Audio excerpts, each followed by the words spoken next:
मित्रांनो, आज मी तुमच्यासाठी एक अशी वेगळी डिश बनवते ना, ज्याचा उच्चार मला स्वतःला करायला होत नाहीये. कुनपाव. ठीक आहे. सिंपल आहे. सुरुवातीला आपल्याला कोट करायचं पनीरला. त्यासाठी मी कॉर्नफ्लॉवर, मीठ आणि थोडंसं लाल तिखट टाकलंय आणि थोडी कोटिंग करून घेतो आणि याला आपल्याला शॅलो फ्राय करायचं आहे पॅनवरती. आता याला पॅनवरती आपण फ्राय करून घेऊयात. आता ही वाली रेसिपी आय थिंक कोरियन असेल किंवा कुठलीही असो, आपल्याला काय करायचं पण खायला जबरदस्त लागते हां. त्यासाठी मी बनवतोय. आता हिला आपल्याला शॅलो फ्राय करून घ्यायचं पनीरला आणि ते साईडला ठेवायचं. एक सॉस तयार करायचा आहे ज्याच्यामध्ये dark soya sauce, red chilli sauce, green chilli sauce आणि व्हिनेगर असं सगळे सॉसेस टाकून मिक्स करून घेतोय.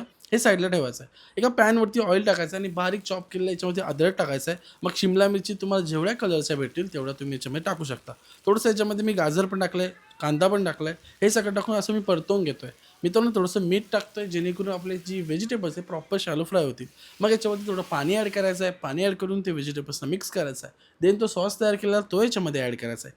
हे सगळं मिक्स करून घ्यायचं आहे. एक स्लरी तयार करायची कॉर्नफ्लॉवरच्या पाण्याची, ती याच्यामध्ये ॲड करून तो पूर्ण सॉस घट्ट करायचा आहे. त्याच्यानंतर थोडंसं स्प्रिंग ओनियन्स टाकायचे, पनीर टाकायचं. मित्रांनो, याच्यामध्ये काजू आणि शेंगदाणे पण ॲड करतात, तेही तुम्ही टाकू शकता. तेल, मीठ प्रॉपर झालेलं आहे. अशा प्रकारे आपला कुनफाव तयार झालेला आहे. हा राईससोबत सर्व्ह केला जातो. तर मी राईस ऑलरेडी शिजवून घेतला होता.